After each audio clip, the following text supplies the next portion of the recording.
Assalamualaikum warahmatullahi wabarakatuh. Halo teman-teman semua. Yuk kita ulas materi tentang HNMR.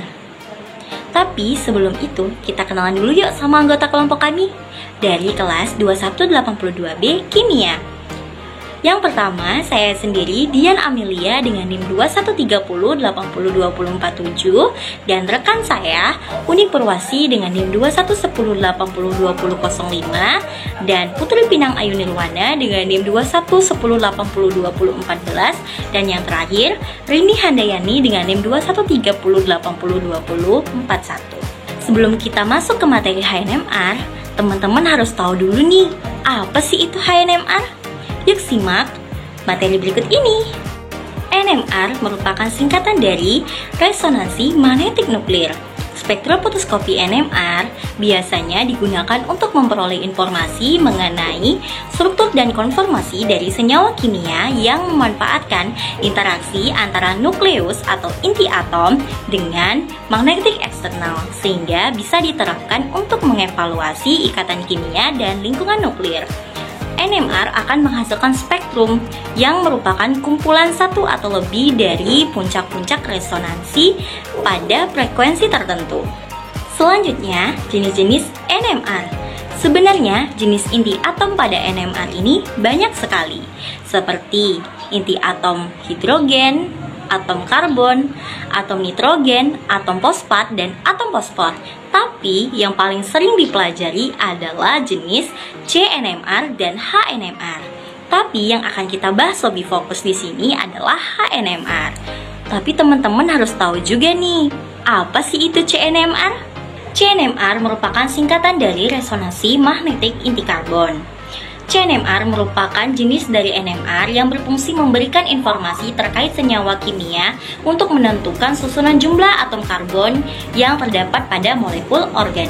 CNMR saat ini banyak digunakan pada teknologi analitik pada berbagai industri dan pada bidang medis seperti kedokteran. Selanjutnya itu mengenai apa itu HNMR. Jadi spektroskopi HNMR ini merupakan metode analisis yang digunakan untuk menentukan struktur dari suatu senyawa berdasarkan dengan jenis proton atau hidrogen. Nah, spektrum ini memberikan informasi mengenai jumlah jenis proton dalam suatu senyawa dan sifat lingkungan dari masing-masing jenis proton hidrogen. Terdapat informasi penting yang muncul dalam spektrum HNMR. Ada 4. Yang pertama itu jumlah sinyal, di mana berapa banyak jenis hidrogen berbeda molekulnya. Lalu yang kedua itu ada posisi sinyal atau pergeseran kimia. Jenis hidrogen apa sih gitu. Lalu yang ketiga ada area relatif di bawah sinyal atau integrasi. Berapa banyak hidrogen dari masing-masing jenis. Yang terakhir itu ada pola pemisahan, di mana berapa banyak hidrogen yang bertetangga. Selanjutnya itu mengenai pergeseran kimia dari spektrum HNMR. Nah, di mana puncak penyerapan yang muncul dalam spektrum HNMR ini diwakili oleh perbedaan frekuensi resonansi nukleus terhadap standar dalam satuan ppm atau pergeseran kimia. Nah, nilai pergeseran kimia ini dipengaruhi oleh beberapa faktor seperti efek induktif, anisotropi ikatan, pembentukan ikatan hidrogen, skema puncak spektral HNMR itu untuk beberapa jenis penyerapan proton yang ditunjukkan pada gambar yang terdapat pada PPT. Nah, gambar ini menunjukkan bahwa efek induktif atom elektronegatif seperti oksigen dan nitrogen itu menyebabkan puncak muncul dalam pergeseran kimia besar yang dikenal sebagai de-shielded. Hal ini dapat terjadi karena atom elektronegatif seperti O itu memiliki arah sirkulasi awan elektron yang searah dengan medan eksternal field, sehingga ia memberikan efek induksi ke medan magnet.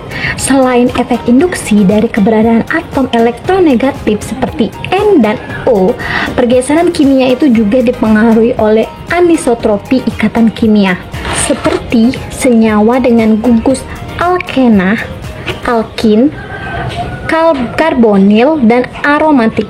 Nah, puncak muncul pada pergeseran kimia yang lebih besar itu dengan adanya ikatan rangkap.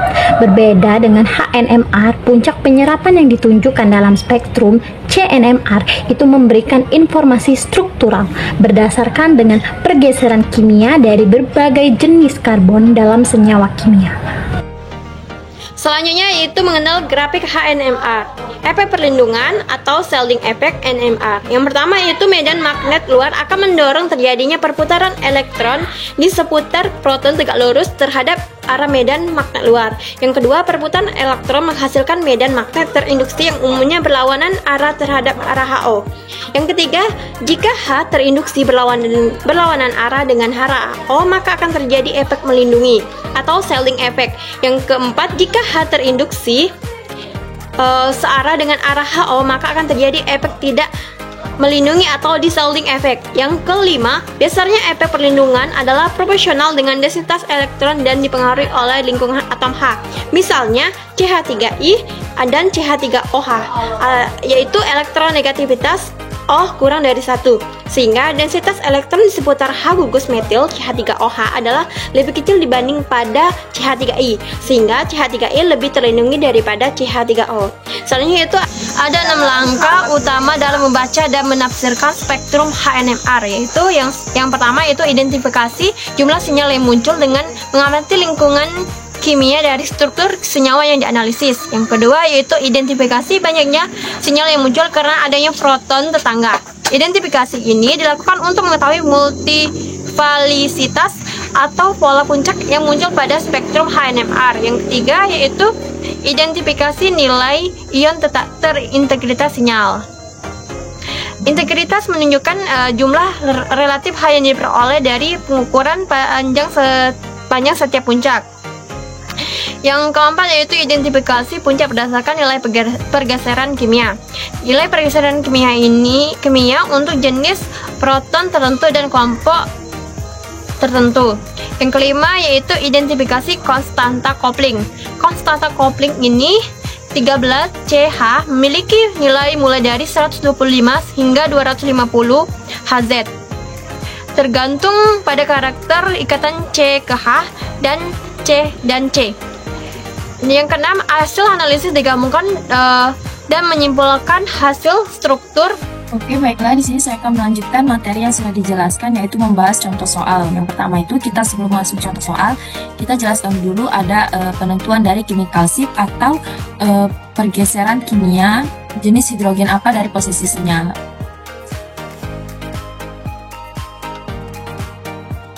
Nah, berikut ini adalah contoh dari menentukan chemical shift. Nah, pada struktur CH3, CH2, CH2Br ini, CH3 hidrogen pada CH3 itu menjadi posisi sinyal di A. Sedangkan yang CH2 itu posisi sinyal B, dan yang C ini adalah posisi sinyal ketiga atau yang ke C. Sedangkan Br ini tidak, karena yang kita dengan HMNR itu menentukan hidrogen. Kemudian ada integrasi, di mana integrasi ini adalah area relatif di bawah sinyal, di mana ini menentukan berapa banyak hidrogen dari masing-masing jenisnya, dari masing-masing jenis atom.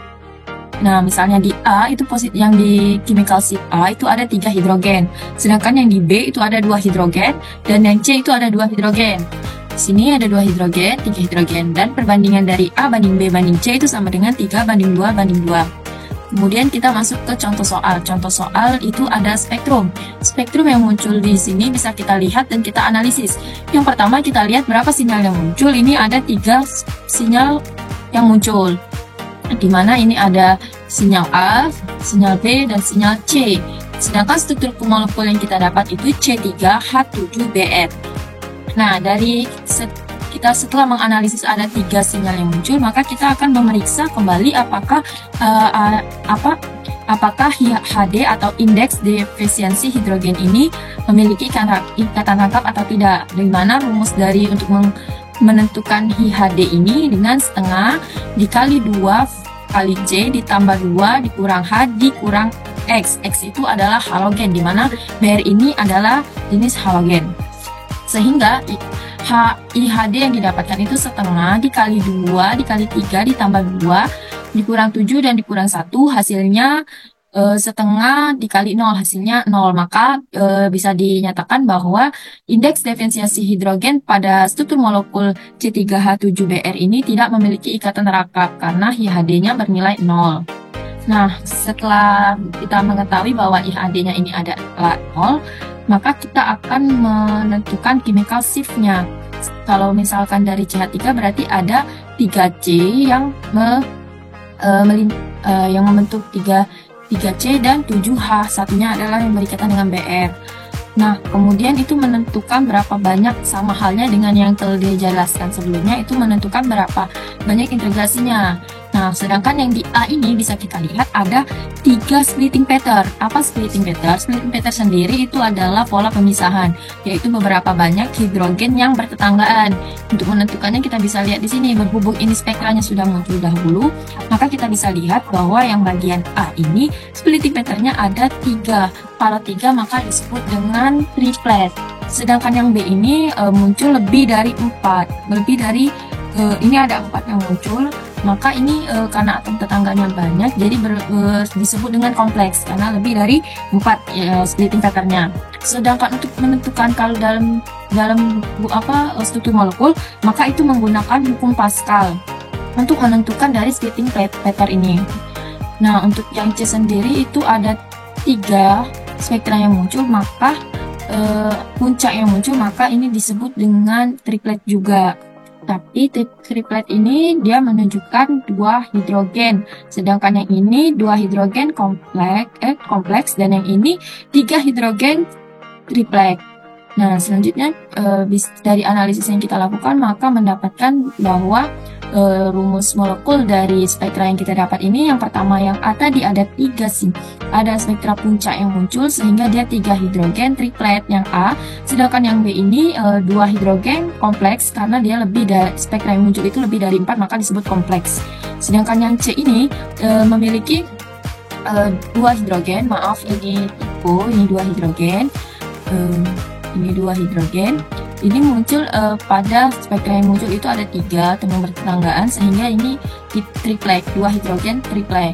Nah, sehingga dapat kita analisis dari spektra yang muncul ini bahwa struktur molekul yang kita diketahui tadi itu adalah CH3H7Br. Nah, sehingga kalau kita tuliskan strukturnya ini ada CH3, CH2, dan Br. Sehingga dapat disimpulkan dari spektra ini 3 sinyal yang muncul, kemudian terdapat jenis hidrogen. Dari A itu ada triplet 3 hidrogen, dan dari B itu kompleks 2 hidrogen, dan yang 3 itu tripleks 2 hidrogen.